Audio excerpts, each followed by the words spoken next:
Have you ever felt that if you don't start investing like yesterday, you're basically signing up for a lifetime of eating instant noodles in a cardboard box? Yeah, me too. We've all been sold this dream, haven't we? The gospel of compound interest, preached from every financial guru's YouTube pulpit. Start in your 20s, they say, and you'll be a millionaire by the time you're old enough to complain about your back. It sounds so simple, so wise. But what if this golden rule of finance is actually a golden cage? What if, for some of us, this frantic race to invest early is the most surefire way to end up financially and emotionally broke? Stay with me, because today we're putting the sacred cow of investing young on trial. And I promise you, the verdict will surprise you. Before we dive in, I want to hear from you. What's the wildest get-rich-quick investing scheme a friend has ever tried to rope you into? Drop it in the comments below. Let's create a museum of questionable financial decisions. Let's get one thing straight. The math of compound interest is undefeated. It's a beautiful, elegant concept. A snowball of wealth rolling downhill, getting bigger and bigger. On paper, it's perfect. But here's the secret no one tells you. We don't live on paper. We live in the real world, a messy, unpredictable, and frankly, emotionally exhausting place. The conventional wisdom goes something like this. The biggest advantage young people have is time. And because of that, we're told to shovel every spare dollar into the market. We're shown charts of how a 25-year-old investing a little bit ends up with $1 bajillion, while a 35-year-old investing a lot more ends up with, well, a significantly smaller bajillion. The subtle underlying message? If you're not investing aggressively in your 20s, you're a fool. You're letting your most valuable asset, time, go to waste. This creates a kind of financial FOMO, a fear of missing out that can be incredibly dangerous. It's the reason why so many young people, armed with a Robinhood account and a few Reddit threads, dive headfirst into the deep end of the market without knowing how to swim. They hear high risk, high reward, and only focus on the reward part. We saw this with the meme stock craze. Young investors, fueled by a sense of community and the thrill of sticking it to the big guys, poured their life savings into volatile stocks, only to see it vanish overnight.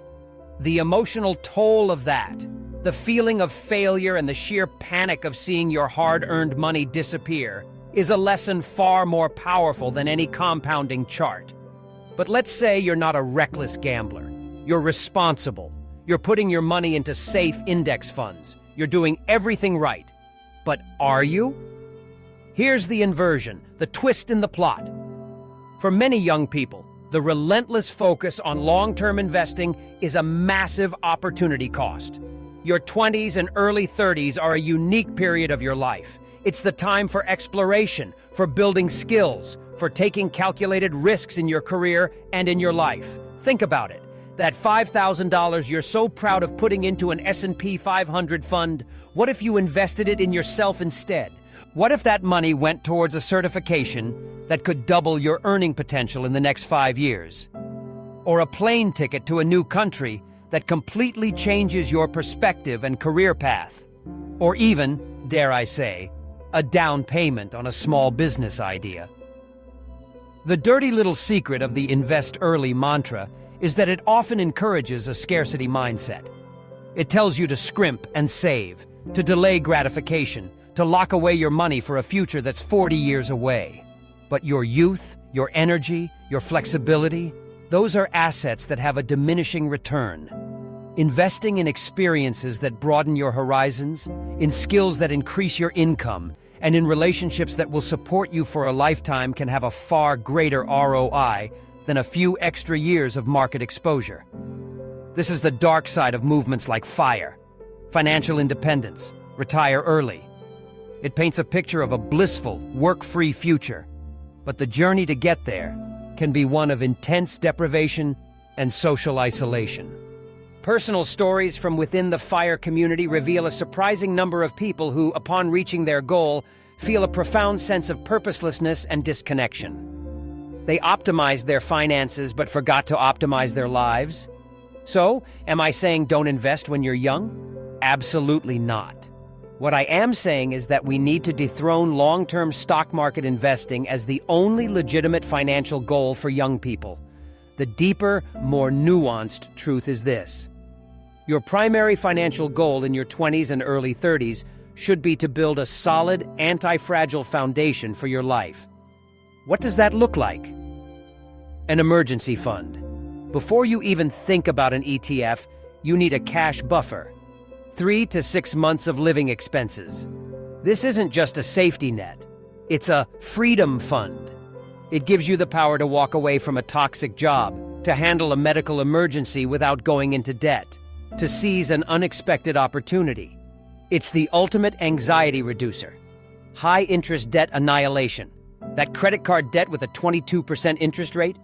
Paying that off gives you a guaranteed 22% return on your money. No stock on earth can promise you that. Investing in your earning power. Take that course. Attend that conference. Move to a city with more opportunities. Your ability to earn more money over your lifetime will have a much bigger impact on your net worth than a few $1,000s invested in your early 20s. Once that foundation is built, then by all means, let the power of compounding work its magic. But you'll be doing it from a position of strength, not desperation. You'll be investing, not gambling. You'll be building wealth, not sacrificing your life for it. The pressure to invest young is a product of a financial industry that profits from your participation. It's a simplistic narrative that ignores the beautiful, messy, and non-linear path of a young life. Don't let the tyranny of the compounding curve lock you in a golden cage. Build your foundation, invest in yourself, and then, and only then, let your money start working for you.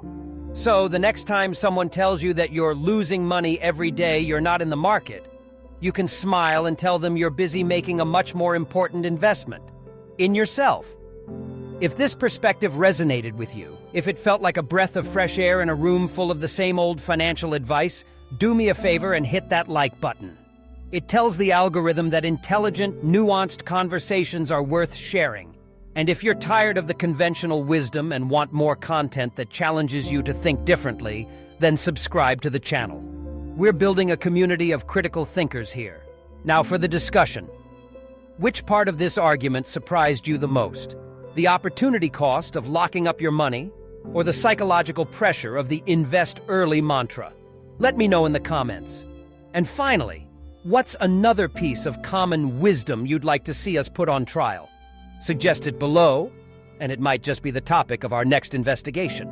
Thank you for watching. Now go out there and build a life, not just a portfolio.